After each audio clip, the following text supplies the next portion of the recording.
Inilah hegemoni yang akan mereka buat. Dolar adalah mata uang mereka. Ini mata uang $1. Lihat, ini adalah mata uang setan. Lihat segitiga dengan mata terputus. Kenapa diputus? Karena belum tiba saat sang mata satu datang memimpin kita. Kapan waktunya? Nanti kalau lahir sapi merah. Ternyata sapi merahnya sudah lahir. Ya, berarti kedatangan sang mata satu telah dekat. Artinya negara dunia di New World Order yang mereka cita-citakan, Novus Ordo Seclorum, akan sempurna. Berarti ada kemungkinan di zaman kita Dajjal keluar. Simbol Anuit Kuptis. Dan ini sangat berbau Dajjal sekali. Segitiga Tuhan, mata satu, Dajjal. Plakat sebelah kiri ada bintang ini. Coba hitung bintang ini ada 13. Hawariun ada 12. Yudas datang jadi 13. 13 bintang. Kalau kita lihat sudut-sudutnya, ini melambangkan singgasana Yahudi dengan 13 kasta. Kebetulan atau sesuatu yang sudah mereka rancang. Cerdas mereka. Dan untuk mewujudkan ini, mereka harus menghancurkan Islam. Berarti negara-negara Arab harus ada dalam kendali mereka. Yahudi nggak mau sendirian. Yahudi harus ada partner. Siapa lagi kalau bukan Amerika? Tadi negara paman Sam. Betul kan? Tujuannya apa? Memuluskan jalan Dajjal untuk menguasai dunia. Maka Yahudi melakukannya dengan 3 program besar dunia. 1. Eksodus besar-besaran ke negeri yang dijanjikan Tuhan. Melalui resolusi Atul Balfour, Menlu Inggris yang diperbudak Yahudi oleh Rothschild atau Rockefeller, mereka mengeluarkan resolusi Atul Balfour yang isinya mengizinkan Yahudi untuk hijrah ke Palestina. Maka sejak saat itu mereka hijrah setiap 2 minggu sekali 1.000 orang ke tanah Palestina. Kenapa harus Palestina? Karena Palestina adalah jantung dunia. Dia menghubungkan 3 benua. Palestina menghubungkan benua Afrika, Eropa dan Asia. Maka siapapun yang menguasai Palestina, dia menguasai dunia. Yahudi ingin menguasai dunia, maka Palestina harus mereka kuasai. Itu program mereka. Maka di Palestina tahun 14 Mei 1948 mereka mendeklarasikan, memproklamirkan berdirinya Israel di tanah Palestina.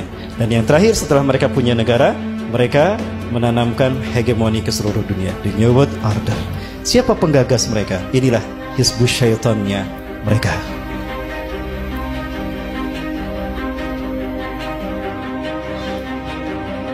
Baik, mereka inilah yang kemudian menciptakan platformnya, langkah demi langkahnya untuk menuju negara dunia.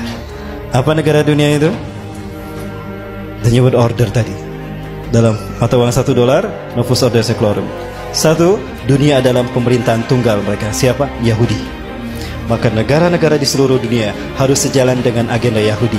Artinya mereka harus menjadi shadow government-nya Yahudi. Betul? Bertentangan dengan agenda Yahudi, habis mereka. Lihat Irak, lihat Mesir, lihat Afghanistan, lihat Suriah, lihat Palestina, lihat Yaman. Maka negara yang tersisa adalah negara yang pro kepada mereka. Saya buktikan tidak lama lagi. Maka mereka menciptakan shadow government. Demokrasi, itu virus yang mereka sebarkan agar negara di dunia ada dalam kendali mereka. Divide, dipecah belah, et impera, lalu mereka kuasai. Itu strategi klasik mereka. Lalu mereka menciptakan sistem politik demokrasi tadi. Ekonomi kapitalisme yang ribawi, dolar. Hari ini kita tidak bisa mengklaim kalau kita sudah syariah dengan sistem ekonomi dan perbankan kita. Tidak bisa. Selama kita masih menggunakan uang kertas, kita tidak bisa melepaskan diri dari riba. Rasul mengatakan akan datang suatu masa di akhir zaman di mana manusia akan memakan harta riba. Sayati 'alan nasi zamanan an-nasu sayakuluna riba. Akan datang di akhir zaman manusia satu masa di mana manusia memakan harta riba. Kalaupun mereka tidak memakan harta riba, mereka terkena dengan debu riba. Di antara mata uang ini, yang paling mahal yang warna apa? Apa bedanya? Lo ongkos untuk membuat uang ini sama uang ini sama kan?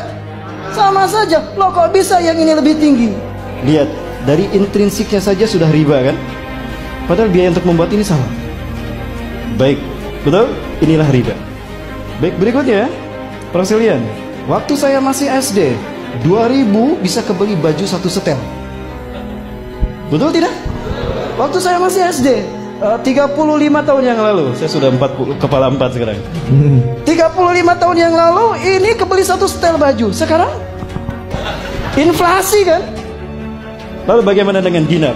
Rasulullah pernah memerintahkan Ali bin Abi Thalib Kamu ke pasar kambing, beli kambing satu. Harga kambing di zaman Rasulullah 14 abad yang lalu, 1400 tahun yang lalu, 1 dinar.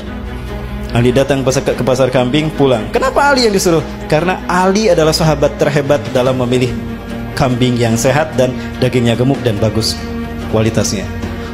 14 abad yang lalu, 1400 tahun yang lalu, kambing 1 dinar. Sekarang berapa? 1 dinar berapa? 2,5 juta. Kebeli kan kambing? Bayangkan 1400 tahun tidak mengalami inflasi. Nah ini 35 tahun inflasinya sudah berapa kali lipat. Demi Allah. Begini mereka cara menguasai dunia. Dajjal. Pinter kok Dajjal. Inilah ekonomi kapitalisme. Baik, negara tidak pernah mencetak uang ini. Negara hanya menentukan RAPBN. Betul? Sejumlah sekian triliun.